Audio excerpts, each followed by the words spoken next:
can go twice as high. Take a look, it's in a book, a reading rainbow.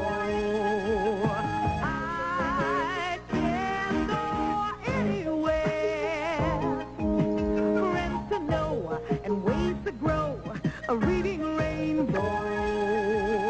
I can be anything. Take a look, it's in a book, a reading rainbow. A reading rainbow.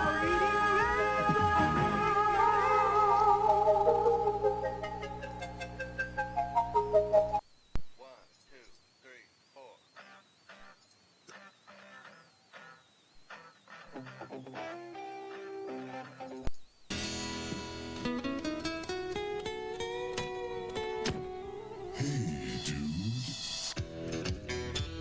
It's a little wild and a little strange when you make it home out on the range.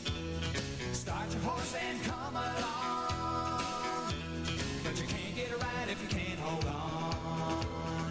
Singing, yippee-ki-yay, Yippee-ki-yay, what? like the cowboys say. Sing it again now. Yippee-ki-yay, Get along, little doggies. till the break of day. Better watch out for those man-eating jackrabbits and that killer cacti. Hey, dude.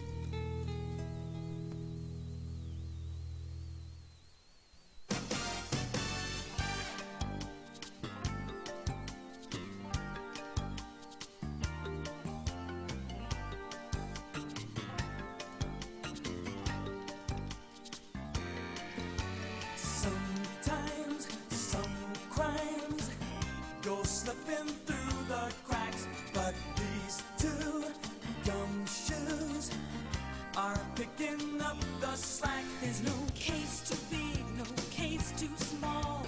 When you need help, just call Bandale. Rescue Ranger. Bandale. When there's danger.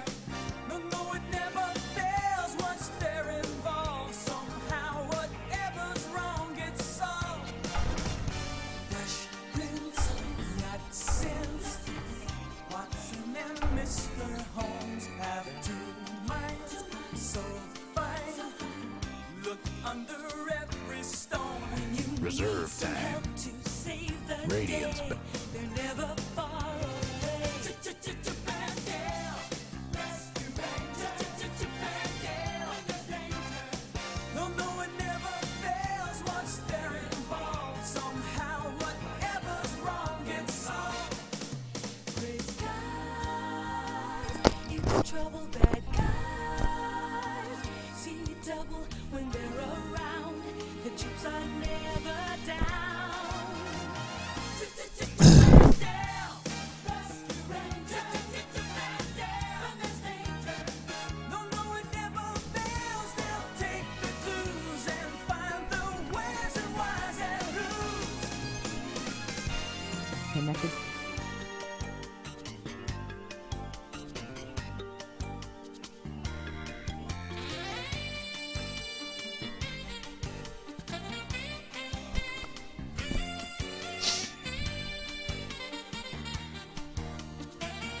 Yep. Yep. Can you hear me? Yep. Can you hear me? Testing. Can you hear me? Can you hear me or no? Yeah, I can hear you. Testing. Alright. Can you hear me? Can you hear me or no? Alright. Yep. I got it sitting at the 1 minute mark. And then I'm gonna hit play whenever the heck we decide to, and then I guess the eye dismisses it looks like? Yep. Sweet. Alright, wanna go on 3? Actually, quick test. How the hell can we find out if we're gonna be actually in sync? Because I'm sure this thing adds a little bit of delay too. Yeah, but it'll be like a second. I'll be like, oh shit, and then like a second later, you'll be like, oh shit. I hope so. Alright. I guess it's on 3. Go ahead and count over. 1, 2, 3.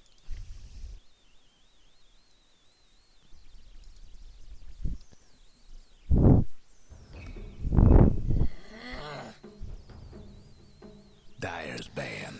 All right, everyone. Welcome to Game 3 of the MaddenGAF band. Grudge match, where we got Team Esnark versus Team Knights going on here right now. Game 3, coming into this tied up at 1 apiece. I'm gonna have to go ahead and say that based on these bans from the Dire side, they must have been watching us play recently. That seems so specific. That is really 5 specific, seconds. especially because I feel like Crow is the SB player usually. Reserve. Yeah, I mean, Are people going through our Dota buff profiles to see how amazing the combo of Nature's Prophet and Spirit Breaker is? what the fuck? 11 win streak. Is it that long? Yeah, I shouldn't have said it because I definitely fucked us. You Because last gave time we voice said to it. it, and now we're completely fucked. I haven't even added it up because I haven't wanted to go like that little step into jinxing it. Yep. No, I've been staring at my Dota buff probably 20 times a day just for no reason. So much green text, so many wins. I'm pretty sure it's 100% win rate. Dyer's band. Yeah. For those that don't know, basically, Nature's Prophet Spirit Breaker started the game. You can just wreck face because you can be anywhere on the map and no one's really ready for it. So definitely really good bans. We've seen how strong it is. On the other side, we got Weaver and Doom banned out. I think those are good bans considering Doom's played a really big role the last couple games. So that's solid. Weaver, I don't remember if we actually saw Weaver. No, it hasn't Seconds come to out, go. but it has been. I think it was the first ban both times in the first 2 games because that's a 5 Fernie pick. seconds. I don't Also know fits the why. nice fucking Viz Heroes ban style. Time.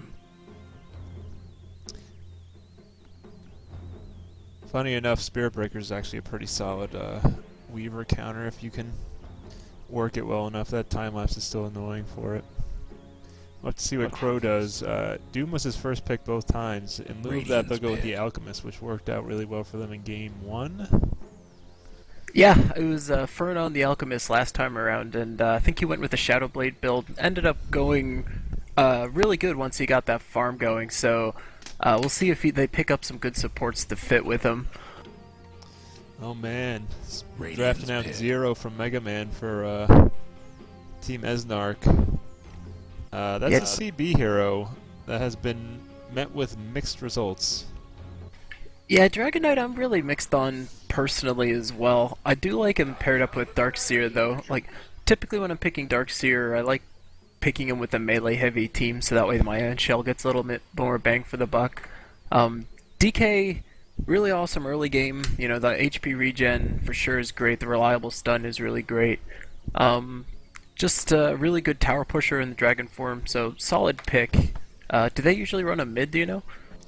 No, I don't think so. Which 10 is seconds to pretty go. much where he's existed in the pro scene for the past, I don't know, 6 5 months or seconds. so. Yeah, but Darkseer pick definitely near and dear to my heart. Little purple fucker is so good. It's just, I don't know. With Wall or Replica, you can basically be at the end of the game no matter how bad it is against your side, because you can copy the entire other team and those people are now on your team. So super well placed Wall can change the whole fight around. So you'll never see me diss a Darkseer pick. Strongest late game Dyer's hero. band. Batrider for Team Knights. I don't know that anyone really has played him. Actually, Somnia has. Never mind. So this actually kind of justifies. I think there was a ban in the earlier games. So I wasn't so sure if that was more of the current mez this, and that's why we're banning him, or if someone actually plays him. But I'm yeah, pretty sure that is- Somnia did, but I also remember him being filed in the category of heroes I should play more Reserve often to time. learn. Because my Yeah. first game with them wasn't so great. Bat was definitely someone that took me a little bit to starting the hang of, because as a laner, he's really great in certain situations. If you're against someone like a melee, for instance, then they're going to be really effed up. And his ability to stack up those napalms and then really make them pay for it, super good. But, we'll see how he does. I like Batrider games. It's always exciting to watch a jump blink and then pick up a dude and yank him back. It's really fun to do. Plus, you can always just force staff someone into the fountain at the end of the game after you build it on him, which is pretty much what he's good for. It's probably my favorite part of the end game. If I have a Force Staff, you can guarantee I'm shoving a teammate or an enemy either into or out of the fountain. Razorban, I'm gonna guess that they haven't picked their mid yet, or they don't want to face Razor mid as Bat, which I don't think Razor is especially great against Bat necessarily. Reserve Seems time. like, for the most part, at least for both teams actually, but Team Knight's especially doing it right now, banning out the captain, Esnark's Razor hero, Gotcha. so that he won't have it. But I don't know. I don't know that it really matters. I think the Warlock ban's solid. I know Livewire played him last time, and he's definitely got some sweet rocks off, so good ban on that side as well. Viper, Viper's annoying. I mean, he's got that slow, which is really annoying as hell, so I can see not wanting to play against him. But, I don't know, that must be someone's hero, I'm guessing. Radiance. Yeah, Tiger plays him a fair amount. Sticking with the fucking visible heroes. Oh, a Dazzle. That's old school. Player's pick. God, I love Dazzle. Team Flexing Purple. his captain powers and picking his hero. Esnark goes with the Dazzle third pick.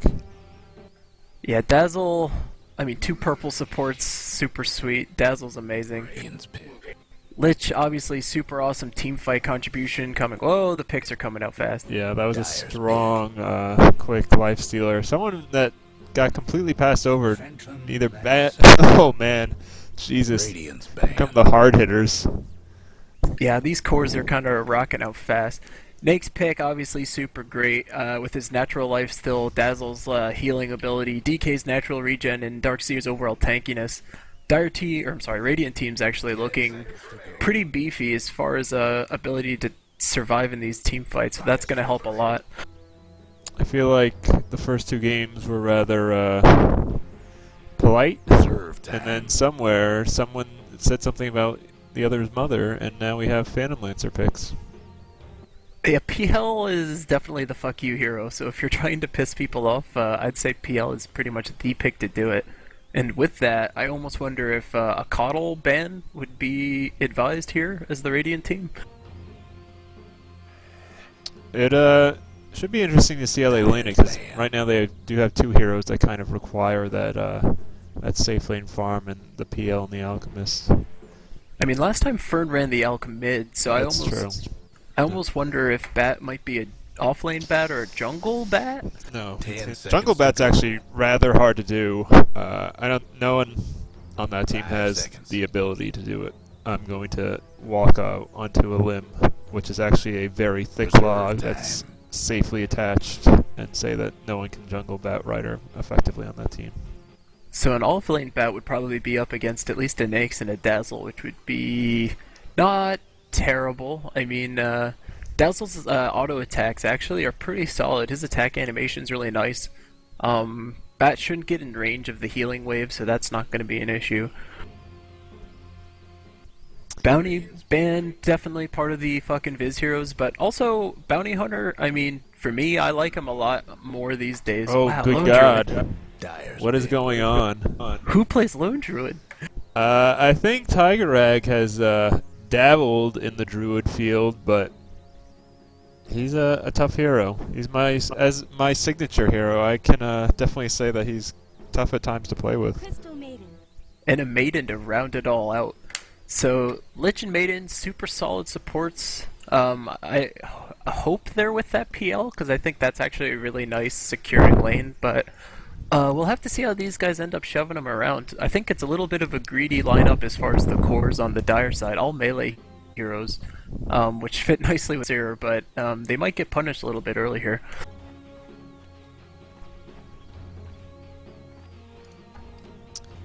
Yeah, Everybody Radiant gets definitely set.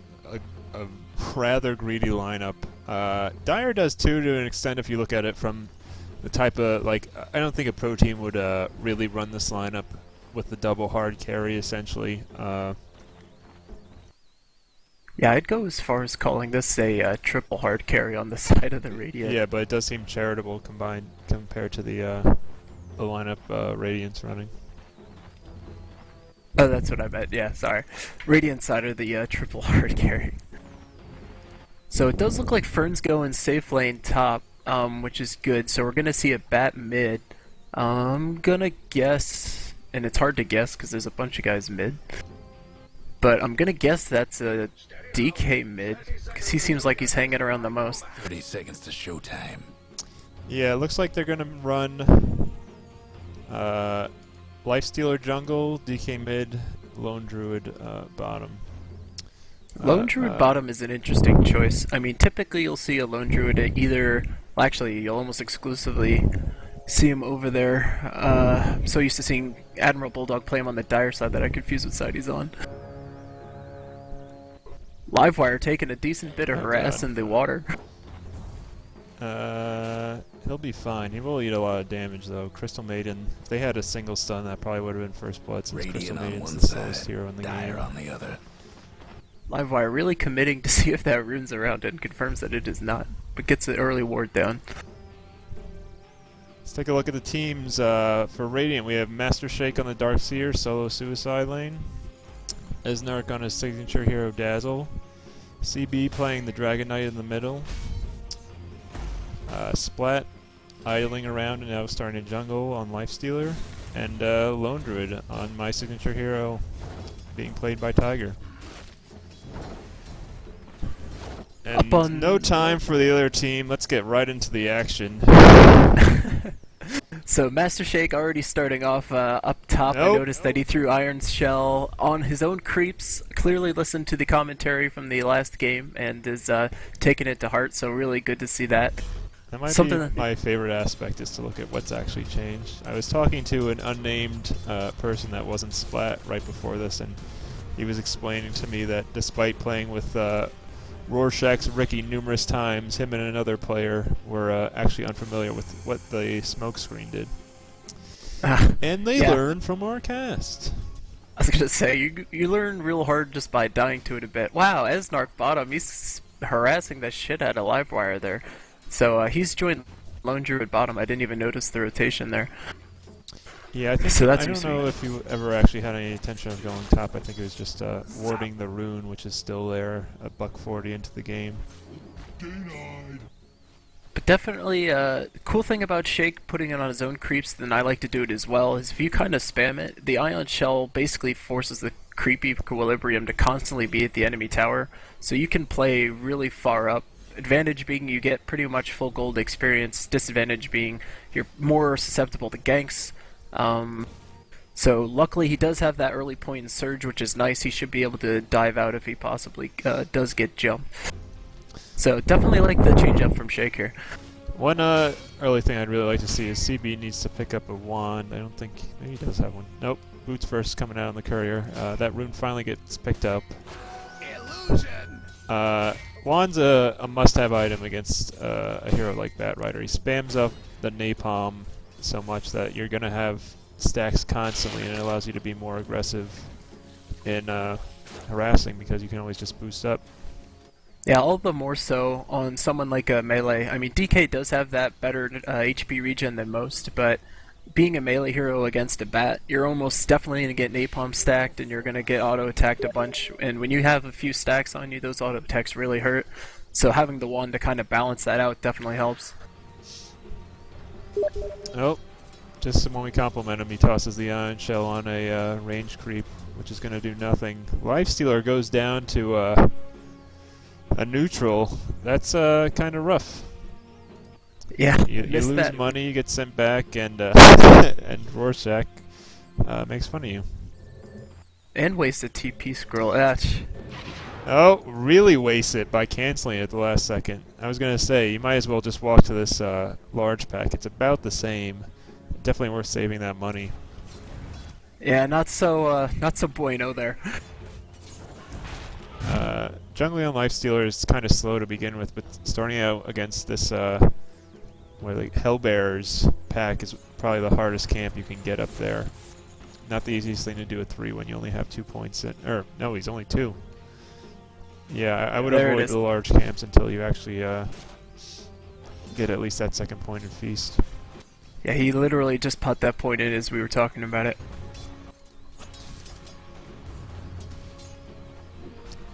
So overall, it looks like fairly stable here. No one really seems to be trying to force an issue. Everyone's more or less happy with just farming their lane at the moment. I don't think we'll see anything until Lone Druid hits 5, gets up that entangle on the bear. At that point, you really just need to get one lucky hit on a Crystal Maiden, and it can be the end of her. Yeah, and Somnia doing a good job keeping control of the runes here. He's picked up both so far, so making sure he gets all those, and that's going to give him much more lane survivability. DK, again, luckily with HP regen, will be able to hang around longer, but definitely Bat with these runes, plus the ranged auto attack, definitely going to help. And Bat is just about to get his 6th, so we might be seeing some roamage going on with that Invis rune.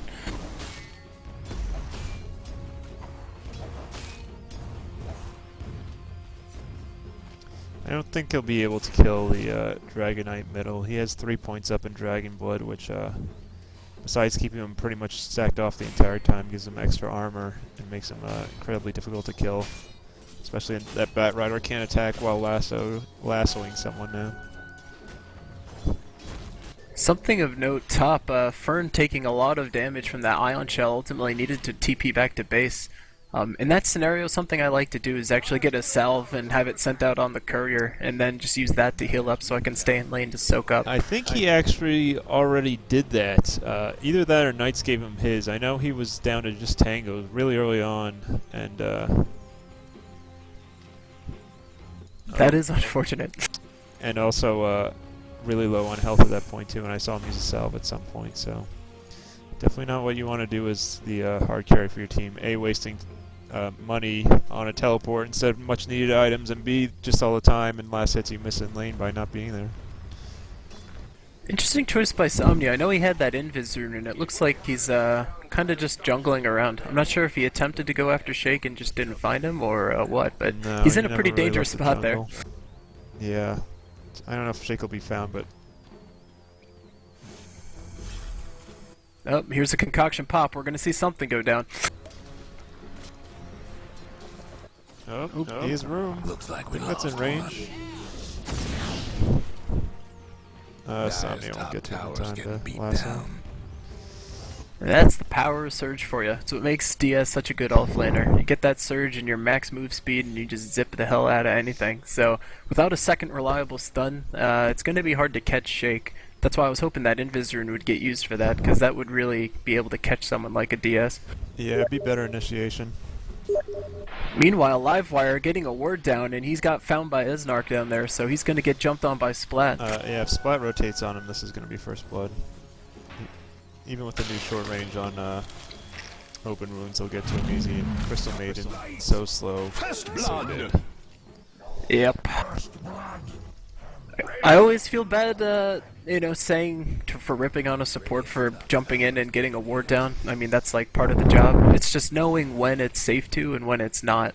And definitely rotating into the enemy jungle to place a ward, not so good. If I was Livewire, I'd probably take a path back out the river. If I was Livewire, I'd probably kill myself. So a little bit of early action to get things moving, but overall I think lane stability is still intact here. Nothing too crazy going on at the moment. We were talking a lot about greedy builds early on as far as drafting goes. Looks like Fernie's going with a really greedy build. A, leveling up Greevils first, and B, he's building a Midas. So I'm going to say if this goes late game, despite the Lifestealer, despite the Dragonite, I would have to give it to Team Knights. Phantom Lancer and Alchemist just get too big almost naturally to do much about. Yeah, as far as carries go, I mean, it's actually kind of a nice balance in the sense that Alchemist is a carry that can turn on early and stay relevant late game, whereas PL, he's going to need more time. So they should have some decent teamfight contribution out of Alchemist early. Whereas on the on the Radiant side, I actually like their aggression earlier, so with DK's reliable stun and then Lone Druid's just natural fuck up everythingness of him, then I think they should really be pushing soon. I mean, they've got the early game's advantage at this point, so I'd like to see them really make an issue of this bottom lane. You can see that Darkseer harassment really affecting the game up top. Alchemist is right now the lowest level compared. He's lower than any other hero on the Radiant squad, and even now he's sitting at really low life. He's kind of lower than he would like to be on last hits as well. Yeah, I was gonna say, checking out the last hit board, you actually have 3 Radiant guys sitting on top, and it's not that bad, and Alchemist and PL are far behind, but it's really showing how balanced all of this is. The difference is that DS, as the other Radiant member, is getting equivalent CS here, so, I mean, we're gonna have 4 people on the Radiant side with decent farm versus only 3 on the Dire. And with Fern looking as beat up as he is, he's pretty ripe for ganking. I would try and coordinate something if I was the Radiant side right now. They're going to try something. Lifestealer infested in one of these creeps. I can't tell. Oh, it is the ranged one, so he won't get quite as close as he would like to, but they still might be able to turn this. Well-timed Surge on Splat would get the kill pretty easily. Yeah, this should be a kill. And... No boots on Fernie. Yep. Up. Yep. If you're a lich, you gotta hit him. There you go. Slow him. Oof. Yeah. That was a race to nowhere. Boots on neither hero. Would have liked to see Shake hang around and try to surge his teammate up, well, like that. Yeah. I mean, good on Knights for doing some body blocks there. I think, more importantly, what I would have done is throw out that Frostbite just to get the slowdown, so that way, you know, that pretty much ensures that he's not going anywhere. But definitely clutch. I'm always a fan of body blocks, so I'll never rip on a dude for doing it. Yeah, it was fine. Like I said, I just think that should have been a pretty guaranteed kill given how low Fernie was. Yeah, next time I'm sure Splat will, if he watches this back, he'll know not to jump in a range creep. I mean, it's just not... They don't naturally get close to people, so if you have the option, always go for the melee.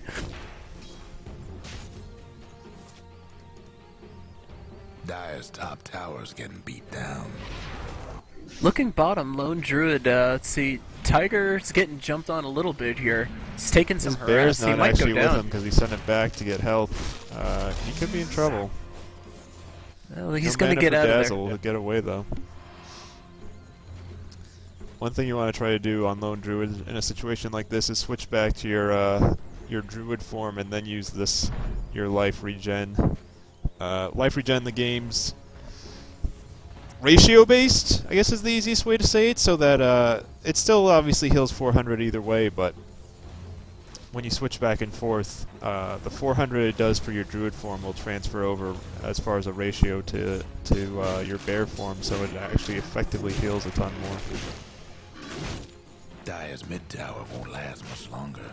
So overall, I'm gonna go ahead and say that this game's a bit too passive for my taste. It seems like everyone's kinda very comfortable with their lanes and farming, and I'm not sure if this game just plays out evenly all the way to the end, which side I give the win to.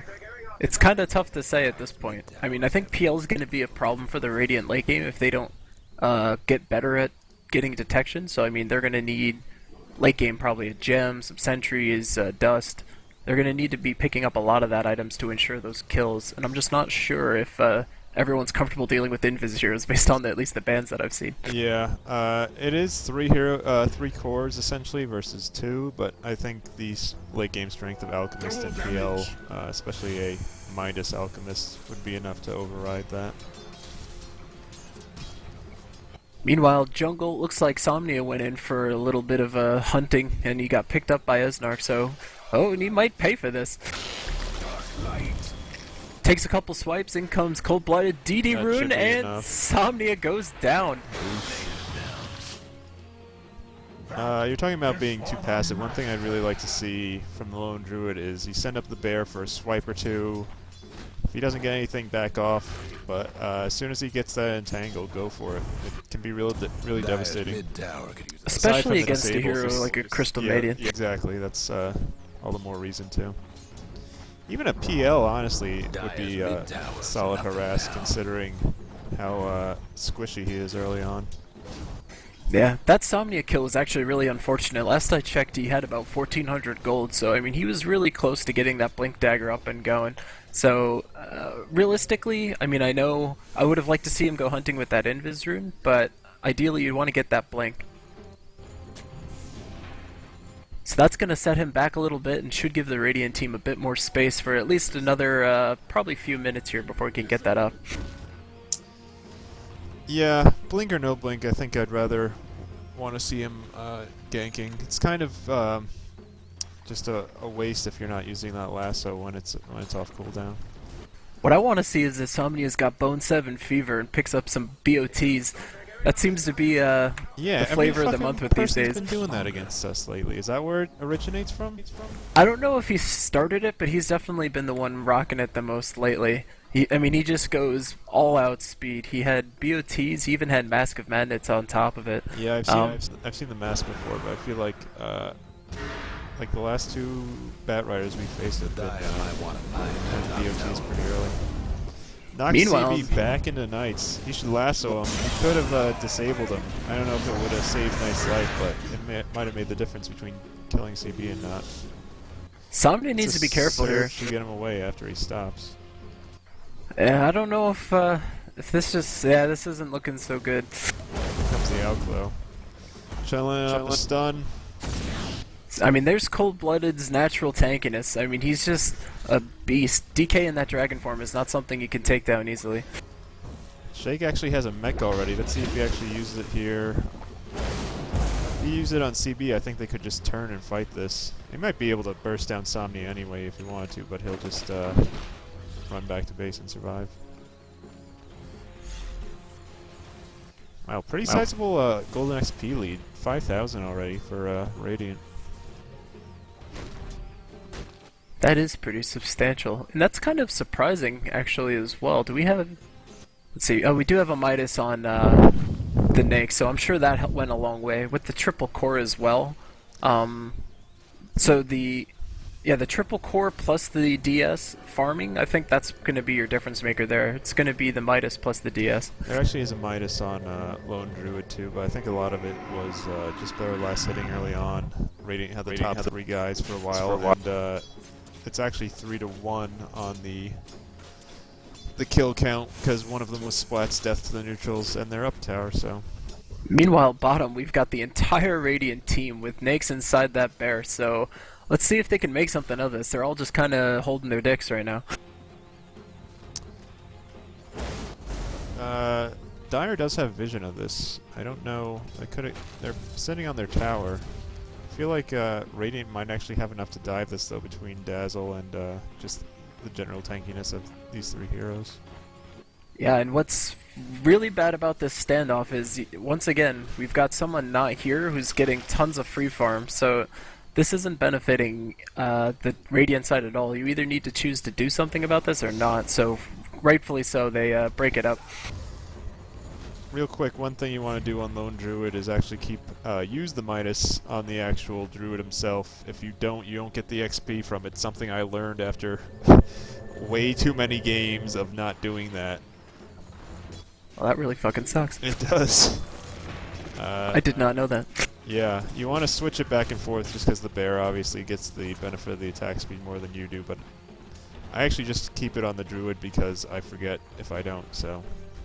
Oh wow, Fern, big mistake here. He actually tried to TP out and is gonna maybe pay, yeah. Won't last much longer. Cold-blooded up top. He was he jumped on Fern, got one reliable stun off, and then Fern tried to TP out, and then ultimately Cold-blooded was able to secure. He's apologetic about it, at least.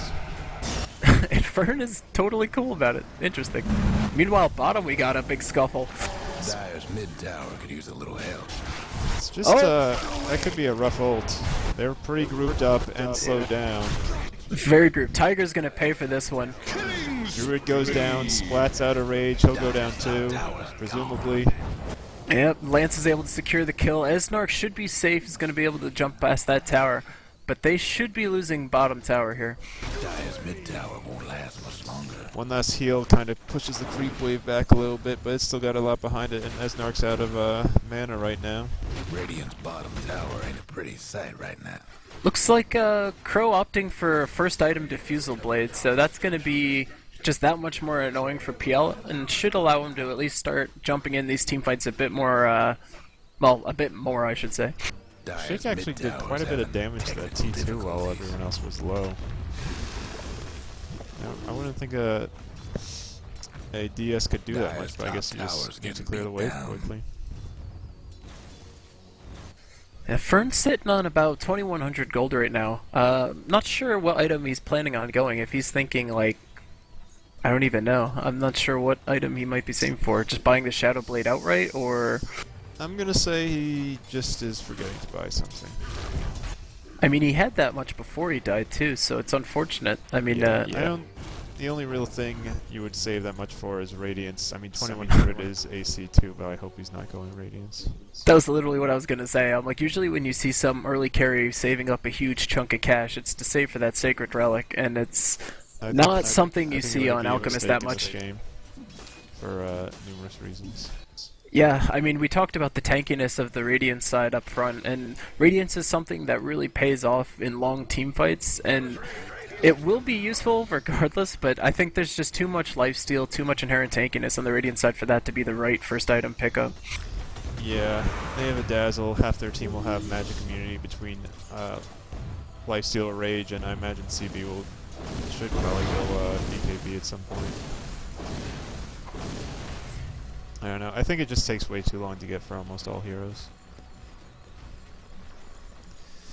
They could knock down this mid tower though. It's already low, and they have the DK with the poison breath. We have got Nakes inside Cold Blood as well, so hopefully Splat's going to be able to jump out and cause some damage if the initiate's right here. Oh, we got a disconnect out of Splat. Does anyone care? No one gives a shit because he's just in the taxi. There we go. He wasn't doing anything anyway. So, little stoppage in play. Who do you think's got the advantage right now? I'm going to take a glance at the gold graph, which, despite even that last fight, which went really well for the Dire, you didn't really see any effect of it except in a little dip in the XP graph, so I'm going to have to stick with the Radiant. Yeah, They've got a pretty sizable advantage, and honestly, I think as long as they don't screw anything up and start throwing, they should have this. They do need to stay aggressive, though. Yeah, I mean, typically when you're watching games, I mean, a 10k gold lead is considered substantial. So, I mean, being about 7,500 up by the 21-minute mark here, that is significant. Meanwhile, bottom, Crow looks like he's gonna get out of here unless we have any kind of vision. Or if he doesn't... Oh, didn't have the mana. Just didn't have the mana. That's one reason I like to play Phantom Lancer, like, stupid conservatively and actually get 4 points in Doppelwalk before I really max out anything else beside after Spirit Lance. Just because the dropping cooldown, the drop in mana cost really can save your life. Guess what's happening? Phantom Lancer is such a late game hero anyway. I really don't feel like we need those early points in Juxtapose. Or even as old.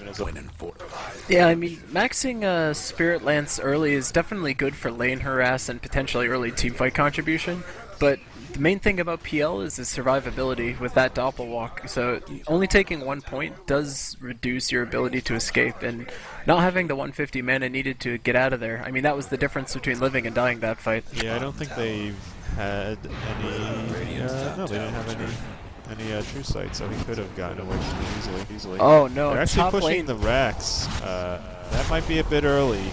That's a nice Lichel, still bouncing. Esnark does keep Shake alive, and he should be able to get away from this with that Grave. Splat and the Lone Druid, though, caught behind enemy lines. See if they can get out. Radiant's top tower is taking hits. A little early on the concoction. Fern might want to get back. She doesn't have his ult up right now. Oh wow. Wow. Yeah, this is that advantage wrecking playing house. out like that. This should be way too early in the game to be going high ground like this, and Radiant team showing that, you know, we've got the levels early and we're gonna make you pay for letting us farm.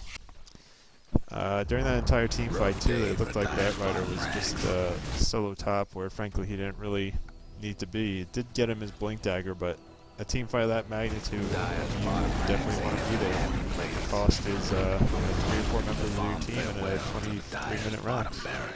Yeah, he should have been back in the base instead of watching his teammates pop. blinks in, gets the lone druid, but like I said, I think it's too little too late. They'll get a kill here, but at what cost? We put you to peace. Call me crazy. I'd actually Jesus, like look to at hear that your opinion on this. So I'm always a fan of. I shouldn't say I'm a fan of it, but I actually don't mind one lane of Rax that much because I think it actually helps you farm in some scenarios. Having the creeps naturally pushing up against your base kind of gives you the security of being near your home base. The creeps are harder to kill, but for someone that's got to carry with decent farm, it shouldn't be that bad. So in some scenarios, I actually see it as a pro. So I don't know if you know this, but those creeps that give less experience and less gold. I did not know that. What the fuck? Yep. The more you know. Yeah, they give sizably less of both, I think. Let's see. These aren't mega creeps yet. So, Dire's top I think it drops tower, down to like only you know the 20 drill. for each, and there's a sizable XP drop off too. So, as a team, your entire map potential XP and money drops off sizably. So, no, I don't believe that losing a Rax is a good idea. Yeah. What the fuck? That is like such a big thing that I did not know. That makes me question life and everything about it. Yeah, it's pretty embarrassing. And I used to feel so badass getting all those last hits when we had our Raxes down. Got the mega creep. These guys are fucking idiots. They just gave me free farm. That Ion Shell still doing a decent amount of damage to Fern. Yeah, I don't know what it is. I've seen Fern take way more auto damage from Ion Shell than anything. I mean, the Chemical Rage definitely gives him the HP regen he needs, but it still seems like taking more than I would expect. Fern, I think, is not aware of the lesson that I just learned, because he jumps top lane to pick up that sweet, sweet farm. Might die in the process? Get out of there! Yeah, Oh my. as you can see, those were only worth 20 each. Obviously, the Greevils did chop on top of it, but losing out on what would otherwise be about 40 or so. Yeah, 25 gold with that. Yep. Wow. Yep. Who knew? That's amazing. If I just looked at my screen and saw the numbers, I would have learned that lesson. Yeah, I was gonna say I can see not being aware of the XP aspect of it, but you think you would take a glance at the last hits every once in a while. I'm gonna go ahead and blame my tendency to play supports on that. Yeah, you don't get last hits, so why would you know? Meanwhile, Fernie getting a cute little concoction off, but at the risk of diving into 4 heroes. Insomnia blinks in, gets a blink on CB. He is so tanky though, he's not taking any damage right now. Yeah, I don't know if CB is the right target. I don't think the Dire team's got the DPS to really make anything of that kind of an initiate. I think you wanted to pick up someone like the Esnark there. He's just hanging around, dropping DPs on people. This team is just surviving and taking them out. Yeah, things Wow. are Yeah. decidedly decided, I would say. I don't see how the Dire comes back from this. I mean, they've just lost everyone on their team, and the Radiant's team advantage is only getting bigger, and there it is. They're just going to call GG 26 minutes in.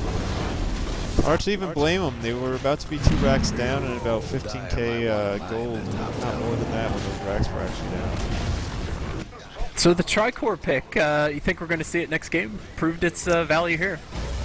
Certainly did. Part of it too, just the Dire team going extremely late game between the inherent picks of the Alchemists and the Phantom Lancer, and the choice to go hand minus on the Alchemist.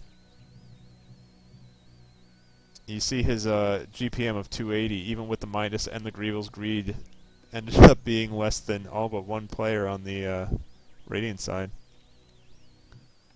Yeah, draft didn't quite play out, so we'll have to see how that ends up for Game 2, if they've picked up any lessons or not. But a very decisive Game 1, or Game 3, as it were. So we'll have to see if they picked up anything from this.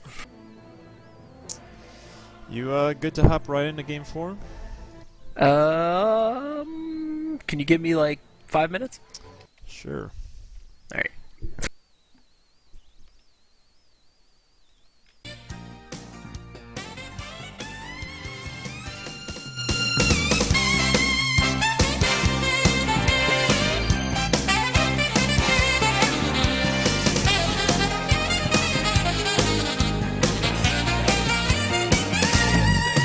Gray skies, it's trouble bad guys. See double when they're around.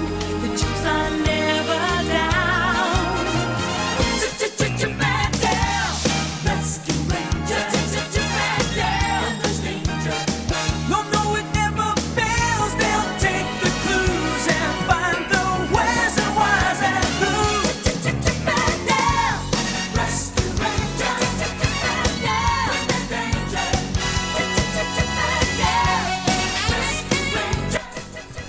I can go now.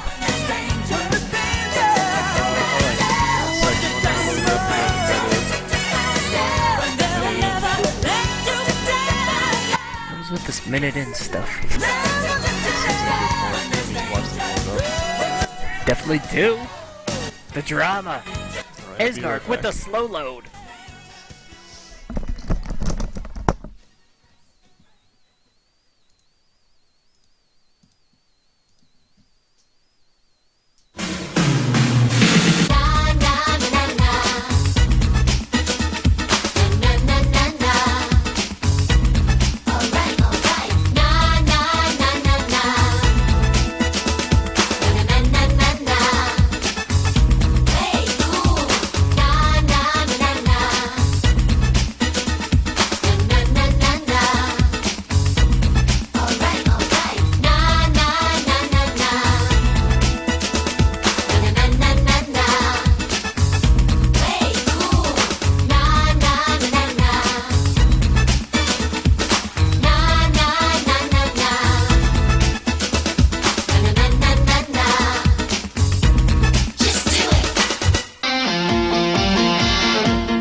Broken, seemed like all was lost. What would be the future? Could you pay the cost? You wonder, will there ever be a second time around?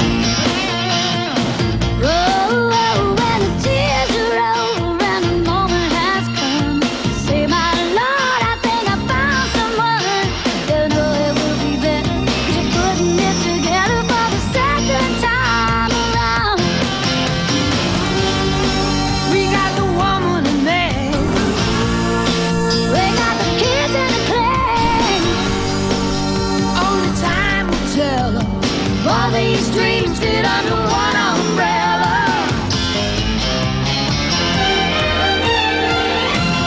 Step by step, day by day, a fresh start over, different hands to play. Deeper we fall, the stronger we stay. It will be better the second time around. Step by step, day by day, a fresh start over, different hands to play. Only time will tell, but you know what they say. We'll make it better second time around.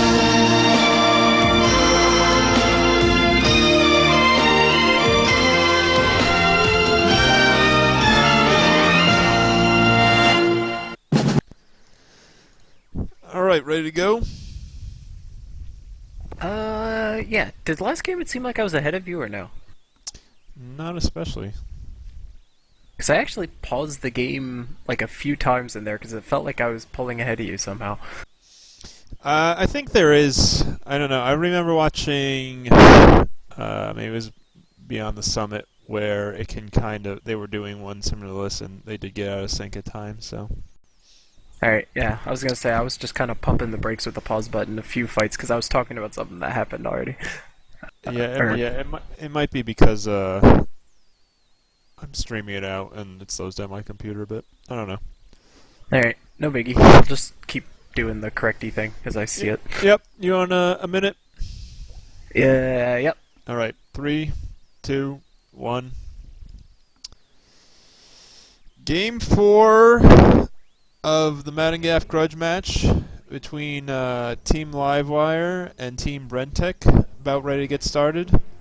We're coming off the a win in Game 3 for Team Brentech. Took it 10 seconds to go. with their 3-core hero lineup of the DK, Lifestealer, and Lone Druid. So what does that take the series to? Is it 2-1 in 2-1, favor of Brentech? Yep. Radiant's ban. Didn't see too much.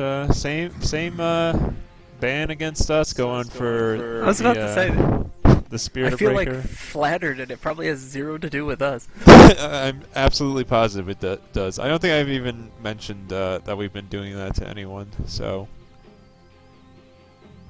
So same exact first bans here, so no surprises at the moment. But Yeah, there hasn't been a whole lot of creative. The drafts have been all right, But as far as the bans themselves, they've been 10 frankly seconds pretty to go. boring. I'm pretty sure Weaver has been the first ban all 4 5 games seconds. right now, and now these are the exact same bans as we saw just a game ago.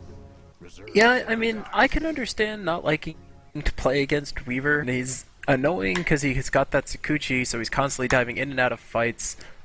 Almost always they go for that Lincoln, so the few seconds that they are visible, they're constantly only one spell hittable, or not even. So I understand the frustration, but I mean, the major downside to Weaver is his early game DPS is extremely low, and he's generally very squishy. So as long as you've got some reliable ability to see him with like sentries or dust or something like that, he doesn't pose that much threat, especially if you can punish him early.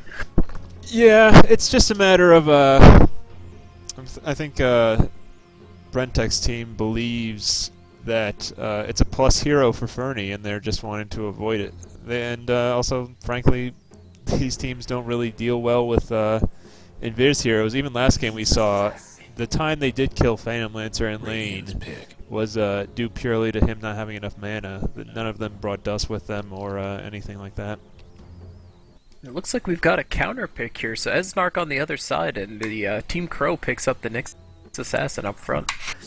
Yeah, I don't remember any of them playing him Radiant's too much. pick. He's not an especially difficult hero. If you're playing him as a support, I mean, all you really need to do is land his stun, and he can be effective even with just that.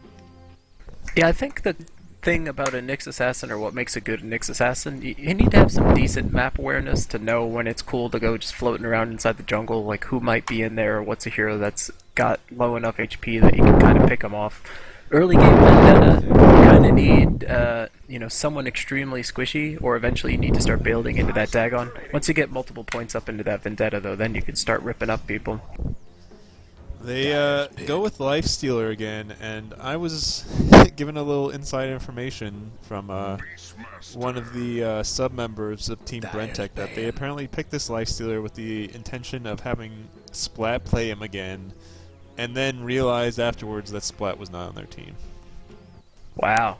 So, yeah, Splat definitely, getting some mad respect here, at least out of me, on his Nyx play. He's been a real difference maker in these games, but big mistake here. Hopefully, either Brentek or Tiger or Cold-Blooded are decent with Nyx here. Yeah, even with that in Reserve mind, time. it'll be interesting to see how or if they even do self-correct. I'm not positive about when they found out, when they actually realized that he was missing, but I think there's a chance that it might be not until after the draft's over. Beastmaster pickup from Team Crow is kind of interesting to me. Beastmaster, a hero that I think to get the most out of him, I mean, his Roar ultimate is great just for teamfight disable, but it's really that bird that is like the X factor to me. I mean, if you can micro that bird around to give you advanced vision of any kind of objective you're trying to take or just where you want to roam to, that can make or break your ability to really damage the other team. So we'll see if they've got the micro here to pull off that bird. Sure. That boar is actually really underrated. I feel like you don't really appreciate it until you're like trying to run from a Beastmaster and you realize that slows on you. It Radiant's can be pick. significant. Something I probably need to do more. I care more about the bird right now, but I probably should use that boar more. Do you know if the boar, does the slow increase as you increase in level? I didn't even fucking know that creeps gave less gold than XP. You're Right, talking you're to not the the wrong one guy. to go to for this. To the Dota wiki. Apparently my knowledge is very deep in some areas and non-existent in others. And these picks are flying now. Radiant team going tri-core again here. So Nyx, Alchemist, and Dragon Knight pickups with that Darkseer.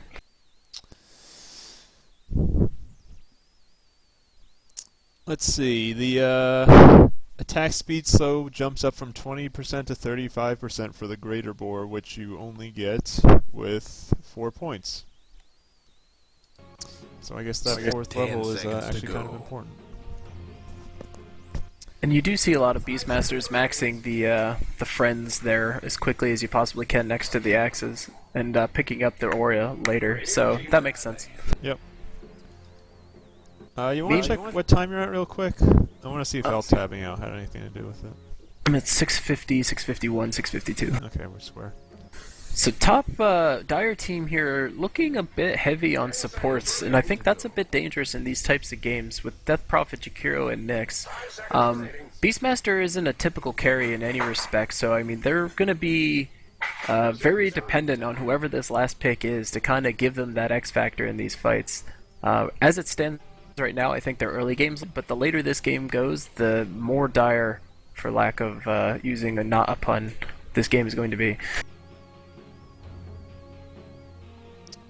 Can we hit the go back 10 seconds on the replay and undo that pun? Is that the functionality of it? It's not, and I was trying to talk my way out of doing it. I'm like, I don't want to do this. Oh, God. I went so deep though, I had to commit. Dire's ban. I think I might have just glossed over if you hadn't mentioned it specifically. I really commit to that thing. So, Let's just analyze something instead. let's talk about anything else. How is the weather today, 10 where you are? Go.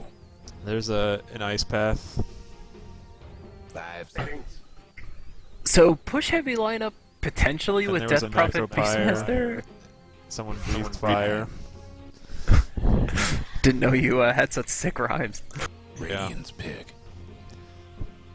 I really want to let's see what- a roast for you. You ruined the Just cast! fucked it.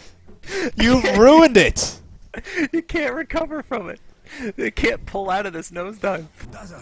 You can't There's pull out of the a dazzle. nosedive that's already flaming wreckage on the ground. Oh my god. I'm gonna shut down the stream and we can just start over. Dazzle for Esnark. That's their only support. I guess you can lane. This actually isn't that weird to lane out. No, and this is pretty much the if it But- ain't broke, don't fix it setup here. I mean, we got Tricor with DS and Dazzle, so I mean, basically Radiant teams saying, fuck you, you didn't beat us at all the first game, try and do it now. It is a greedy lineup, but there is enough to go around, I think, just based on laning. However, I do think they didn't know that they didn't have Splat until the end, because they didn't really do anything to counter that. And Luna picked up. the last pick out. That's not Tiger's team. Fernie's taking him.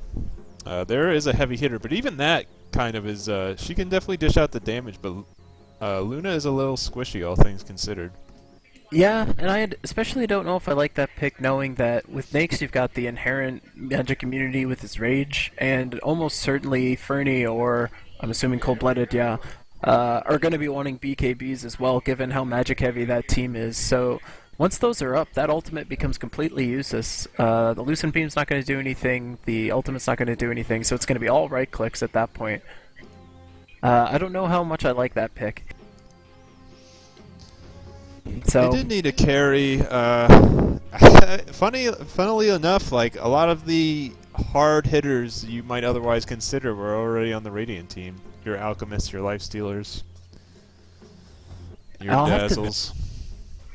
yeah, I think I would have wanted a bit more right-click heavy hero there. I mean, so she can right-click like a monster, no question. With the bouncing glaives, it's even better. I feel like you kind of took away two of her abilities right there by picking that hero against this lineup. 30 seconds to This show is time. quite an interesting lane setup for the Dire. DPs generally, at least, she doesn't see virtually any pro use, but in pubs you might consider a mid. Beastmaster a mid or off, and he's taking safe lane. Luna, you would want getting safe farm up top, and she's mid. But we'll see how it works out for him. Livewire is still playing that uber aggressive And here we ward go. checking plan. And it pays off! A little bit of spam on Esnark there, but nothing too fancy going down. A little bit of mana wasted, a little bit of health lost, and we're on. Yeah, but he got that Invis rune. How about that? That was impressive. I'm gonna have to go ahead and call it top play of the game. Thus far. Yeah, I don't know. I don't know. They're gonna have to just kind of rely on their team being an early game team. Frankly, I don't know how they're gonna distribute this farm to make it especially effective. Yeah, I mean, the moment these BKBs come out, I mean, Fern is really gonna have to outpace everybody in farm here. So going mid, I don't think is actually awful because I do think we need to get that levels to get the gold on Fern there. And against a melee like DK, that's not a bad lane for her at all either. But, I mean, Fern's going to need to outpace at least one or two of the Radiant cores here. And based on that last game where basically roaming did not happen at all until like very later than you would typically see, I don't know if that aggression is kind of in the blood of these guys. We'll have to see.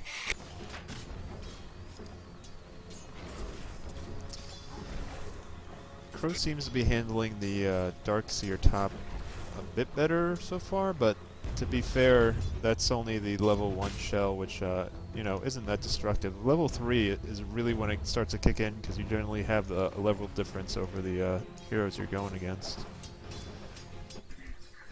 Yeah, if I was Knights here, and he is doing it, you do gotta focus fire down that Iron Shell creep. I mean, it's the longer that creep is up, the more experience and the gold that Master Shake's gonna be getting there. So, good on Knights for getting it down, but you know, that's gonna be a rough lane again. I think Shake's gonna have a pretty decent time up there again. No reliable stun in that lane, so he should be able to farm to his heart's content. So as we were talking about, Brentek did actually end up on the Lifestealer. Jungle is an interesting thing in that I always felt like it was kind of an easy thing to handle. Obviously you're not facing against players, but at least at this level, higher level players will be more aggressive. But if you don't know what you're doing, it's tough, and in that way you're just going to be ineffective at it, and you're going to be under-leveled and under-farmed. Yeah, something I learned fairly recently, as much as I'm ashamed to say, That is Mega Creeps don't give as much golden experience. You want to keep harping on it? And that I'm the master of puns, but beyond that, it's really taking that easy camp. There's no shame in like reaping that easy camp and letting it respawn and then taking that easy camp again. I mean, that easy camp gives you decent gold, decent experience. You're not going to rocket through the levels, but you're also not going to die and take tons of damage, so it gives you a bit more survivability. So if you don't have a very obvious jungler, I think taking over that easy camp is something you should be doing. Not saying Nyx... Turn this haste rune bottom into something. Set up stun by Somnia, followed up by Fernie. Fernie's pretty low. That Good grave could be here by problematic. Esnar. Yeah, they could be in real trouble if they keep chasing under this tower. Somnia not gonna pay for this. He's gonna get out. Thankfully they somehow Oh no, split that bad tree! damage. Oh, super risky to eat a tree right there. Somnia basically had to stop his character movement just to get a tree down. Esnark had enough time to get an auto off, but unfortunately for him, it was not soon enough before the Tango could get him more HP. I don't know how that turned into no deaths impressively for either team, but Dazzle! pretty much. But even that obviously saved Alchemist's life, but how the other team managed to escape without taking any deaths was impressive. Fernie and Somnia just seemed to kind of coincidentally split the tower shots amongst themselves enough that they were both able to get out with very low health. I'm gonna go ahead and assume that they were appropriately A-clicking and getting tower aggro management down is what was actually going on. Another misclick by Shake, putting the Ion Shell on the Siege Creep, which is even farther back in the range. Yeah. You I can, mean, he's got the soul ring up, so it's not really mana wasted, it's just kinda time wasted. You can already see that Brentek doesn't play Lifestealer much. You always want to level Feast as quick as possible, especially, well, definitely when you're jungling, maybe in other scenarios too, but that placing the other point in Rage instead is going to cost him time and, you know, effectiveness. Another thing that I recently just watched a video about that helped a bit with this jungling stuff. That creep camp right there with the ghost, the one that casts that cold ability, that was the one that you really want to get out first since it's slowing down your attacks there. So even though that is an easy camp, it's deceptively hard if you don't take out that creep first because you're attacking him that much slower. So Brentek having to pick up a bunch more HP regen here, a salve and a tango coming on the bird. Somnia unable to time the Carapace while on the stun. That's really something you would want to do. Let's see if he can survive this. He's really low, but again, just managed to barely escape. That poison will tick away, but not enough to finish him off. Look how sad Nyx looks with that like gimp leg dragon behind him. That There's is some some real sad shit. depressing ones. They get real specific. I feel like they shot a dog in the leg for some of those, and then just watched it trot out of the Valve offices to get that animation correct. You can picture Gabe doing it. He's like, "It's for the art. Gotta fucking do it." It's free to play. We're allowed to kill dogs. I didn't see any warnings saying that they didn't harm animals in I the think it's making of safe this to game. assume they probably did. It's probably how they got a lot of the voice work done for a lot of the heroes, I would also say. Yep. That's definitely the lone druid bear death. What, where he's just like, It's the death throes of a cute puppy.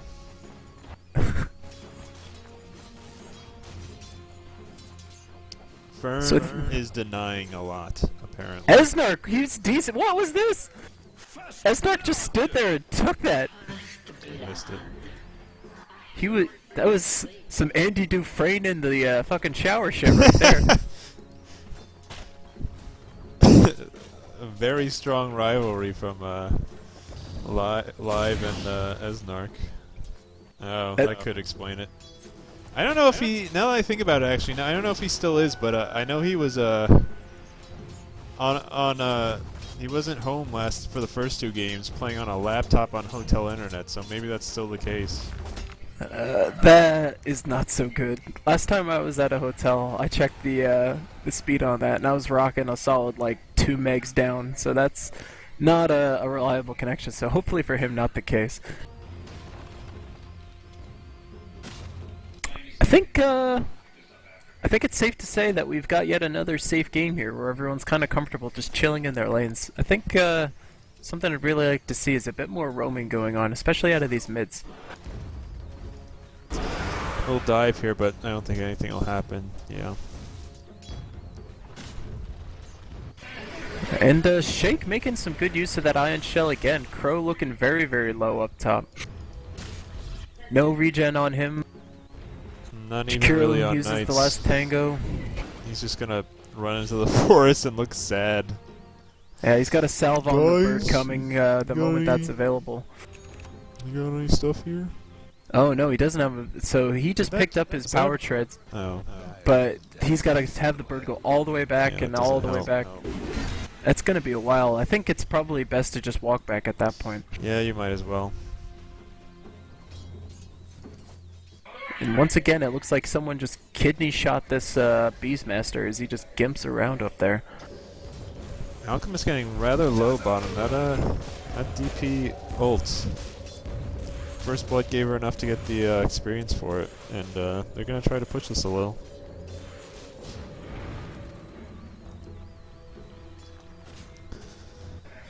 Yeah, I think the 2 points there in the Witchcraft is good. No points in the Silence yet. I definitely do like Crypt Swarm first, so I see that's good. I think 1 point in the Silence, though, would be nice just to pick up, because as a utility spell, a Silence is always extremely good. But having the pushing power from Witchcraft tied with that ultimate's going to pay off if they can get a kill down here. Yeah, it's weird. I kind of like to build it like that too, with no silence the first few levels, just to strengthen your Crypt Swarm so much, but I feel like it's definitely the wrong way to build, even when I do it. I definitely need the 1 point in Silence. Silence to me is so underrated. Like, I almost pick Silence Search because I just like Silence. I'm assuming that Salve got out to Crow, but if he did use it, still has had kind of minimal effect. He's still really low. Knights isn't that high either. Meanwhile, we got some drums flying out to Fern down here, so that's going to be helpful for them. Luna currently leading the last hit board, but after that there's 4 Radiant players, so still the first blood has been enough to give him the slight gold lead right now. Also, he has 13 denies. 14. So early drums pick up for Fern. What do you think about drums as his first major item here for the soul core that we've got here on the Dire side? I don't know. I was talking to... What was I talking to that about? Crow, maybe? Crow or Shake?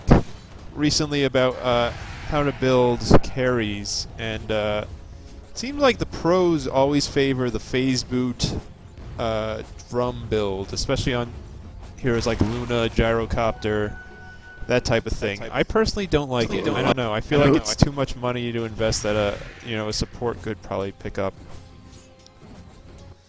God damn! So- I missed another kill bottom. I was watching. I was gonna interrupt you, but you were rocking, so I didn't want to That make was it. a pretty good pontification, I know. Yeah, Impale set up with a Crypt Swarm from Livewire with the DD. Didn't really have a chance down there bottom with You don't Fern. even have to use Vendetta. Not Fern. Who the fuck's on Alchemist now? Tiger Rag? Yeah, Tiger. What do you think the legs are on this tack pause joke, by the way? I don't know. I feel like it's been going for a while. I mean, ever since it's happened, it's been going. So, the fact that it's lasted this long when they've actually eliminated tactical pauses, you can't move your camera, click on other heroes, and some other things when you're paused in Radiant's private bottom games, tower ain't a pretty which sight has right now. obviously completely eliminated it, and it's still going strong. The internet loves a good meme. Trouble brewing at Radiant's bottom tower. I think it's got... I don't know, now that they've patched it out, I'm gonna give it another month or two. We'll check back. You know, there was someone that said, "How long do you really think this Leroy Jenkins thing has?" I definitely didn't just scream like Leroy Jenkins in a game we played yesterday. Oh, double stun from Tiger bottom. He's gonna take some cracks at Livewire. We've got the slow going on him from Esnark, but he's gonna get out. This bottom lane, I feel like, has just been constantly on the edge. Alchemist barely gets out. Death Prophet gets health back from her ult, but she Radiant's barely mid had towers any, get so did banged Nyx. But no kills. They do get the tower, though. No deny either. That was pretty low. I think the catapult finished it off. Shake, meanwhile, he's gonna roam bottom, it looks like, to try and help folks out, giving Beastmaster that needed farm that he's been looking for. Beastmaster fairly low on the CS chart, sitting at 29 now, so he's starting to pick up some steam. One We'll see who's if, high on the CS chart, Fernie with his denies. He has 15. More denies than some of the supports have hits, so that's actually really nice. Given that alone, I mean, that mid lane was pretty dominated by Fern, so that's what they need, so it's good to see. I've got to say the denies are probably the difference maker right now. Is he going to be able to get Esnark? No, he's not. And Alchemist turns around with a possible stun. CB needs to set up with a stun. I don't think he's going to. Pops on Alchemist. That does a ton of damage. Tower's hurting. I feel like CB was in range for a stun at some point. Luna, though, with even with the brown boots, Radiant's she top has, I tower's in believe, bad the shape. highest natural range, natural speed in the game. And the drums gave her enough to get out of it. Let's see, plus 50, and she's getting, what, 10% on top? Fuck, now I have to do percentage math? Fuck this.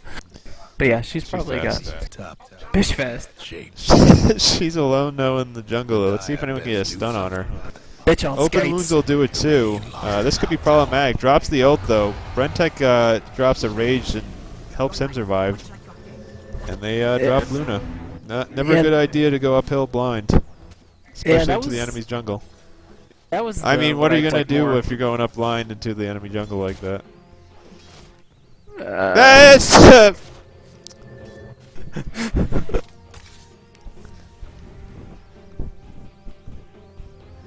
I'm pretty stunned that Fernie's deny count didn't keep him alive right there. I thought that would be enough, but apparently it wasn't. It was not. So, that's really not what we need to see out of this Dire team. I mean, again, not to put all it on Fern's shoulders here, but I mean, they really did kind of throw all their eggs into one basket. This is Fern is kind of the make or break of this game here. So diving like that in the jungle is not so good. His denies have allowed him to pick up phase boots though, so he is ridiculously fast. I think it was 465 he was moving at with those activated. Yeah, I think what we need to see out of Dire here, and they're doing it now, is some group pushing and some team fights. In the jungle here, Somnia gonna go for a pickoff, hits Esnark, show him what's up, and then runs away. The ice path misses, but Somnia just juking and jiving. Not going to be enough though as he gets stunned and goes down. he have Livewire the pops mana the to ult. They get should the probably impale? turn. I'm not sure. I was gonna say, he kind of just like spanked Esnark like it was a good old shower towel crack on the bare ash scenario, and then he kind of ran away. Neil, how's your father? Yeah, that was kind of it. I think he realized that he was in the middle of a bunch of shit and had to get out of there, but then seems like we stuck around a little bit longer than needed. Looks like Crow is going straight carry Beastmaster, not only ignoring the Call of the Wild, the Boar Hawk, but he's going Inner Beast first, and he's building a Mask of Madness that he does have completed. Yeah, that's some shit. I mean, he's gonna be kind of just like flailing out there between his Yeah. Inner Beast attack speed aura and the Mask of Madness pop. That's gonna be some flailing axes. I would love to see him pick up a Basher next and see how that does with that attack speed, increasing his chance to actually get one off. See, so here's my problem though. I mean, if that was what your plan was, and I don't know if that's what the plan was, or if they decided they needed to start doing that, but I mean, you're essentially just trying to build a Troll Warlord at that point. I mean, you might as well just pick Troll Warlord. He is in the pool now. But Troll Warlord doesn't throw axes, does he? He literally Oh, does, actually. wait! That's precisely what he does! And they And if do we more don't damage, skill- I think. If we don't skill up Call of the Wild, I think we're literally looking But it's at not it. like he has twice as many axe skills as Beastmaster. So we'll see. I don't know. Maybe building a Troll Warlord is better than just picking him. The journey is greater than the result, or whatever some deep saying might say. But does Troll Warlord get a minion? Radiant's top tower. Oh wait, Helm of I- they Dominators, typ- I was Core gonna say 2. Typically do. So yeah, I mean, But what if...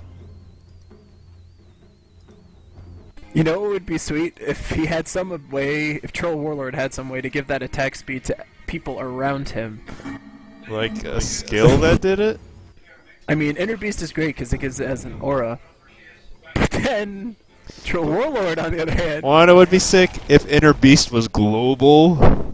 I mean, global. that's absurdly overpowered and they never give a hero a skill like that. not a global. What the? That'd be I don't- fucking... Just, how could you even make that hero? He wouldn't have been in Captain's mode, that's for sure.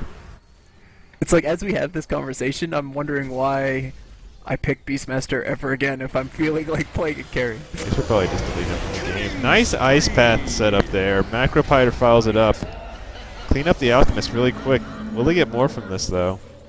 Silence on the way out. I wish Livewire got that off mid-team fight, so that way it really kind of messes up any kind of initiation that they would have had. But with that wall down, I think we've seen the end of this fight. Yeah, I don't really know. They don't really have the most reliable stuns here. They do have an Impale, obviously, but... Ice Path, not the easiest to do. Is that Knights? Knights did hit a nice one there, though. Something about that bottom tower. Yeah, Ice Path is great, but it is a skill shot stun, so if you can figure out where to get those placed, definitely nice, but a little bit of anticipation to figure out where you want to throw that down with the cast time. Let's take a look at that gold and XP graph. Really bouncing back and forth. Never more than 1,500 for gold. About 1,000 for the Dire right now. XP falling back down, almost even, after an early advantage for the Radiant. Yeah, one thing, I mean, we've got the Tricore scenario again on the Radiant, but we've also got that Midas sitting up on the Alchemist. So, I'm expecting the longer this game goes, yet again, the worse things look for the Dire side. With that Radiant, with that Midas pickup, it's going to be even faster. I'd like to see them push more, the Dire that is... I honestly don't see the point in... you should... I like to either force a team fight or force a push with Death Prophet whenever it's up. Fern running all the way back to base with full health and mana. I'm not sure if it's worth doing that to pick up the Yasha, but maybe he plans to TP out for a team fight here. Who knows?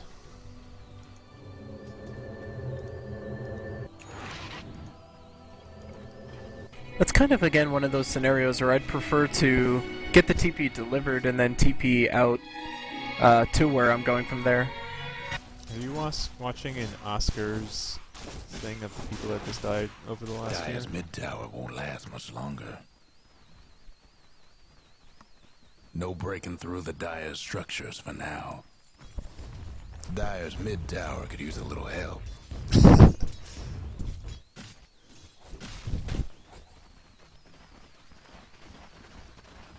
And everyone's running top. It's going to be interesting engagement up here. This is the team fight I was talking about them forcing, but live. Knight splits the wickets with the ice path. They're no good there. Nice roar on Alchemist. He's gonna die with those fights even over, but the Grave keeps him up. Dazzle.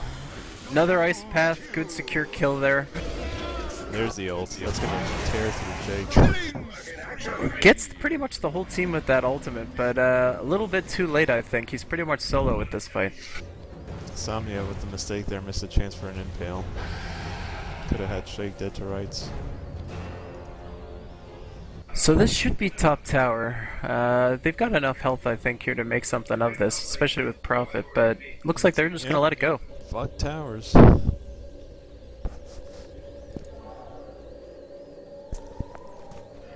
Looks like Crow going for BKB next, so a little bit more survivability. I think he should just finish out that bracer if that's what he's got. That's only a little bit more gold. Hopefully that's what's flying out to him BKB. now. Same. Oh wow, he's going S&Y. Race car, motherfucker. That or he might be going for Halberd. I mean, Halberd... I don't know if I like Halberd. I mean, yes, in theory, it's great, but there's 3 cores. I mean, you can disable one of them. You're not going to sit there and rip the swords off of everybody. So, I think that's kind of good, but who do you disable in that? It does go through magic immunity? I mean, so if it does or it doesn't, I think I still stand by you can only rip away one of them. So, I mean, you're still going to have 2 core heroes yanking on your team. So, it's useful, no question. I just don't know if it's worth picking up. I don't know. It's tough. I see an uphill battle pretty much all the way here for the Dire. And they do have the kill advantage right here, but I don't think the XP and gold graph really tells the story here. Nope, it is going to be S&Y. You got a Band of Elden skin.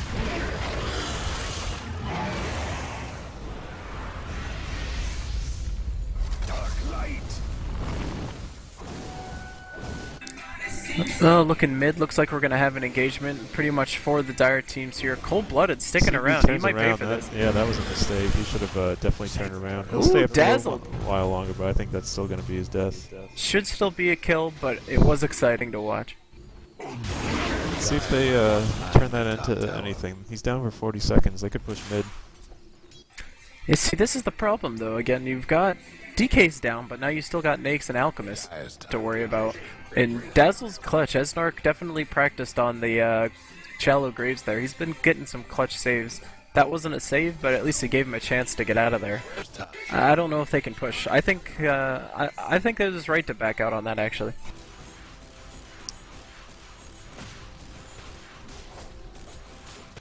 The main argument I think against is this is probably the best opportunity they've had to push the tower, so in that respect they should have kept going. Yep. I think they could have gotten... you can't fight in a Death Prophet ultimate, honestly. You can't hang around in it if you don't have magic immunity. I don't think any of them do, aside from Rage, obviously, but I think they could have definitely pushed it. They had the ult up. If nothing else, just force a team fight that I think they would have won. Looks like we've got a Nyx Bomb up on Alchemist. I think this would be better here if we had a Shadow Blade up. Yeah, it jumps out. Yeah, there's no obvious target here. They don't have a great initiation for it, aside from Surge, but even that they haven't been doing especially a lot. And even then you need to be in pretty good position to start with. Again with the Iron Shell on the range creep. Shake. Oh man, the lesson from this thing is no siege creep, no range creep. Doing it to yourself is good though. Yep, A+. Looks like for all the talk of pushing, there's a big creep wave down bottom being led by a solo Nyx assassin that could do some serious damage to the tower. Yep, Somnia getting pretty close to that Dagon as well. I mean, pretty much just needs the recipe, so another 500 or so, and he's going to be able to pop some fools. Of course, the only fools that he could realistically pop would be Dazzle, so, I don't know. Even that well-timed Grave can keep you up. Kind of. His health's alright. Radiant's bottom tower seen better days. Actually, never mind. It would definitely go down in a impaled combo. Who would? Shake, you're saying? No, Dazzle. I was saying if he could survive that, he could grave himself and get out, maybe. No, yeah, I don't think he's living through that. Radiant's Meanwhile, mid, everyone's kind of grouping up yet again, and Dire yet again pushing out. Pushing his 2 is pretty dangerous. They were actually fairly deep. Somnia gonna run away here. It's probably advisable. I don't know. If you're the Dire, what's your plan right now to try and pull the lead out of this? I think you have got to maybe use Nyx to scout around a bit, and besides that, use your superior pushing power. Yeah, I think a well-timed smoke gank would be something you might want to try. I know smokes is not something that a lot of players do when they're... I don't know if these guys are ones who use smoke a lot or at all. But something that you really want to try and build into your game if you can. Whenever you hit a phase where it kind of feels like there's not much to do, then smoke gank might be something you should consider. Because right now I think if they were able to pick off a couple heroes, they might be able to push a tower down or two. It'd be worth trying. Yeah, I just like to see them use DP ult and Dire's top Luna tower's more getting beat force team down. fights. Although Dire's top the tower's Radiant gone. does have a wall, which is nothing to be scoffed at. Yeah, something that would actually play out nicely, actually, is if the Dire team was the one with the Darkseer. All those cores would turn on themselves. That would be really strong. Unfortunately here, that wall, the only hero that you're really worried about that hitting would be the Beastmaster and the Luna. Beastmaster, of course, would then give the aura to everybody on the Radiant side, so that makes it even that's the last stronger. thing you want to give an ult form Alchemist. And Fern down bottom here, no reliable escape mechanism, so rightfully pulls back. Radiant's bottom tower ain't a pretty sight right now. Got the Yasha to finish off the speed build. I think is 504 max speed? It's up there. That's what he's running at when he's phased. Pretty nuts. Yeah, I mean, on one hand, the speed's nice, because having the ability to get in and out of wherever you're trying to go is good, but we need to see those high damage items come out, and he's building a BKB next, so the damage is really delayed still even further down. So, unfortunately, I'm not quite sure where the the late game for this is going to even exist. If the Radiant starts pushing here, they should be able to kind of force this game. Looks like they're gonna push it, but just two members of the team here. Too reactionary. I see the Radiant team basically unwilling to give up a tower for a tower. I mean, I think in this scenario, you make the trade and then you force the issue. I mean, I think their pushing lineup is better, so they should be able to get those towers down. The only thing that they have to worry about is that DP ult.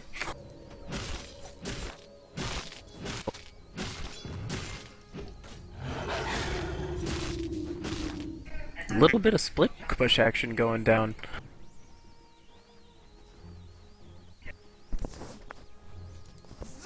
Really nice by Fern, actually, taking a dive there. I don't think he had any vision of Tiger. Oh, but he jumps out. I was gonna say, that was really nice map sense, but there's that move speed. He zips out of there, and there's not even a prayer for Tiger to catch up.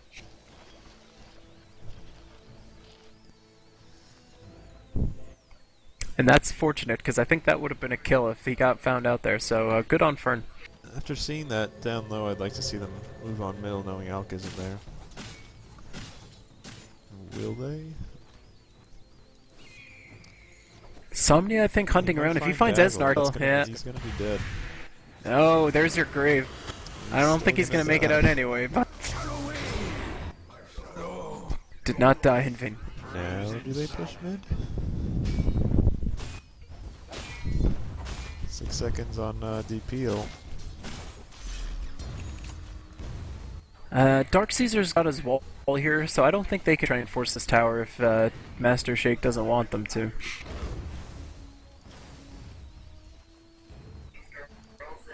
A little bit of a stalemate here too. There's the ult out of DP. Let's see if they get this.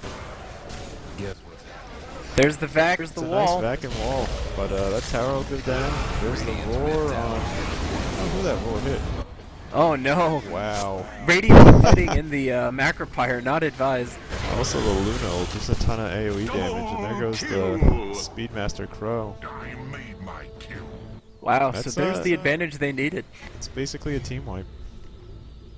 This is, do they get Rax here? You think they can push Rax in 30 seconds? They can do a lot of damage. Radiant's top towers. Luna against towers does a shocking amount of damage. Radiant's Takes out toughened the up their entire creep wave structures. just with bouncing along. Yeah, what they need to be doing is focusing that tower, though. They're gonna ditch on this, I think. The attack speed from Beastmaster definitely helps with getting it down real quick too. Yeah, they need to hurry up. I think they've missed their opportunity to get Rax at this point. Yeah, they're they gonna should need bail to on take the tower and second bail. tower. Top tower. They're gonna force it. They'll definitely get that melee Rax, but it is getting extremely dangerous to stick around. The Radiant's top It's gonna be rags enough. Wow, they didn't get make out. it. I thought they overextended there a bit. Good on the Dire team. Radiant cannot afford another loss like that. They should have the superior late game, but ultimately the Dire team just needs that one team fight, and then they have the DP ult to really help knock down those towers, so good on them. Not a great job farming by Alchemist. With the Midas and Greevil's Greed, you would expect him to be on top of the gold graph, but he's not right now. Where are we sitting with him? Net worth, he's you know, still a K under Luna, but yeah, as you said, with the Midas and the Greevil's Greed in his favor, that's actually fairly not so good.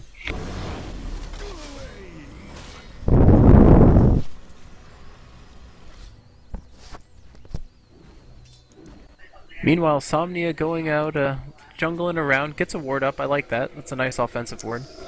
Livewire I gonna don't- try to push this. This has backdoor though. I don't know if that's gonna be enough. Yeah, it won't be. Yeah, If he's I'm not aware of backdoor protection. Yeah, I was gonna say, if you're not aware, ultimately you need some creeps at that tower in order to start making some damage on that. Somnia here, gonna get out, gets hit by Dazzle, and he's gonna pay for this. I'd really like to see him use Carapace there. I don't know if it Radiant's would bottom tower actually seen save better him, but days. would have given him at least a brief chance to get away. This should be it for Livewire. They have way too much fear. Yeah, Livewire trading his life for another tower. So this kind of puts the Radiant in a bad position. I mean, all the lanes are basically pushed against them, and Dire team's pushing down mid, so they really can't do anything but react at this point. They have no map vision right Radiant's now. They have no top towers rags is and running no out of wards up. time. And unfortunately, they're still spread out a decent amount. Yep, they are actually gonna pick up this range. They should still push in that range tracks. They can get Eh, it. Their it's catapult's gonna get fall. it anyway. So long. The question is, if you're the Dire, you keep pushing. I say you rotate mid and you start pushing. Force them to come back to you.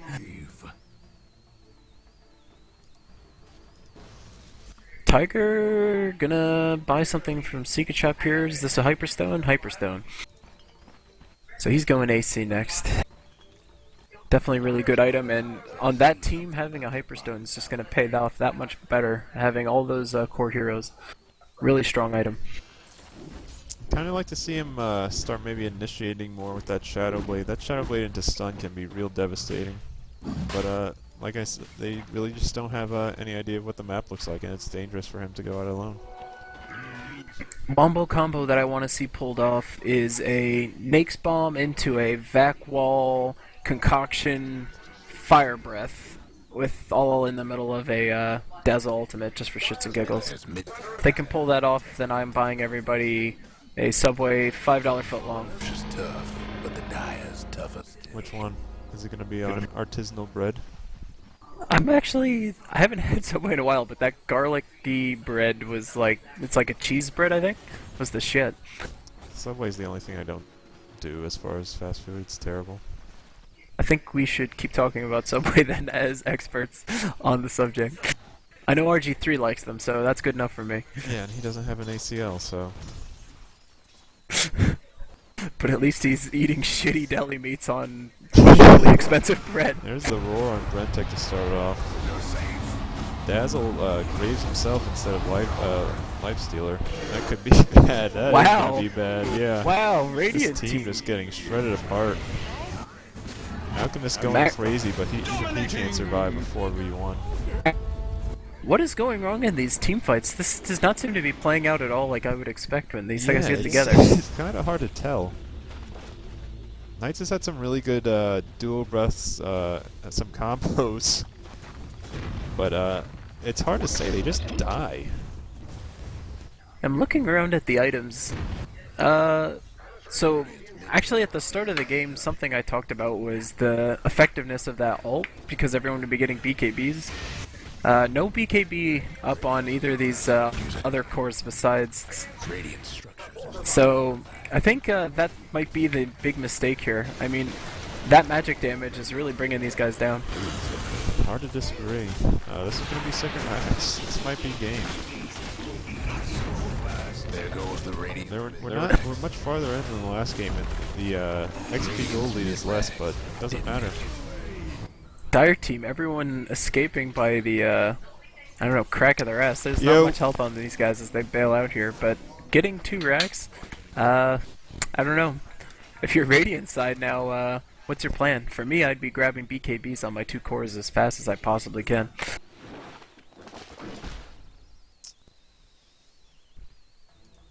Unfortunately, Cold-Blooded pretty far from having anything else. He's sitting at 500 gold here with just some treads and an armlet. Yeah, both of them are.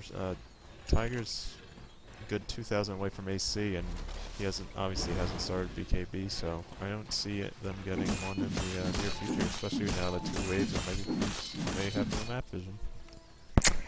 Meanwhile, Nyx upgrades to a Dagon 3, so he's going to be popping bitches for 600 at the tail end of his combo. So I think that can pretty much solo any hero on the Radiant side. Maybe not any of them, but take out a huge chunk or outright kill them. And that is not what you want to see, especially with how tanky these guys should be. Did Dire even lose anyone in that last fight? No, they all ran out. Jesus, that was a wreck. I mean, Luna ult is fantastic and does a ton of good damage, but they just got destroyed.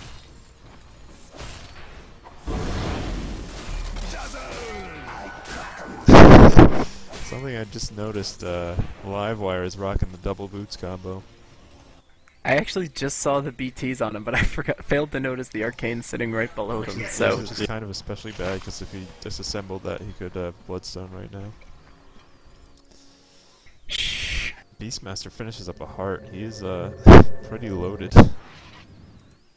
Luna 2, that butterfly is gonna. I mean, he's just not gonna die if he gets a lifesteal of any sort. Their team is virtually all right-click damage, and that butterfly is 35% evasion. So. yeah, this is getting kind of scary. I'm actually kind of surprised that they're not making a way. Here we go. Starting to push in.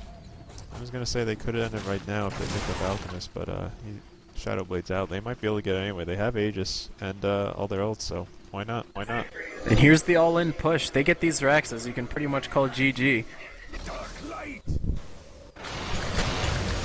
Makes gets the feast on a creep, and ultimately they vacuum wall. Yeah, failed to use the rage and just got exploded there. BKB up on CV, but it's not enough right clicks from Luna. And, this is GG. Yep, That's it. They're gonna get those Raxes down, and it's gonna be a death push from there. Stun comes in, countered with a roar. That melee rack sitting is down now though. That's very creeps. Are we gonna get a courtesy kill here at the tail end? No, I don't think Tiger can get either Beastmaster or Fern here. That's unfortunate. They did get the Nyx finally, but that's it. Even if they get Fernie, that's just gonna be Aegis. Another phase begins. Wow. Decisive comeback from that last game. Yeah, I'd say so. Very interesting. I actually like the Radiant draft here a lot better too, which just makes that all the more impressive to me. I feel like I have a hard time figuring out why this played out as it did. Yeah. I mean, teamfight contribution from DS is huge with the wall, and maybe the Esnark ulti ultimately fighting on top of that was something that turned the tide a little bit, but I don't know. I just even considering that they drafted Lifestealer for Splat and he wasn't there. I feel like Brentek played a fine Lifestealer, maybe not, you know, absurdly well, but he was good. He certainly didn't cost his team the match in any way. No, definitely not the Lifestealer there. I don't know. I'm going to have to go some parts execution and maybe not getting those BKBs up. They were just eating magic damage that whole fight, and then Luna was just right-clicking them down. Yep, So yep. Lots of, they just pushed their face in, really. very interesting 2 games here. So ultimately forcing the Game 5. Yep. Team Somnia picks up the win in Game 2, tying it up at 2 apiece, and that'll do it for now. I'm not sure when they're doing Game 5, but I will let you know. Yeah, I saw some talks about it being possibly today, but it looks like that got next. Next. On that note, I'm going to call it. Peace. Later. In 1972, a crack commando unit was sent to prison by a military court for a crime they didn't commit. These men promptly escaped from a maximum security stockade to the Los Angeles underground. Today, still wanted by the government, they survive as soldiers of fortune. If you have a problem, if no one else can help, and if you can find them, maybe you can hire the A-Team.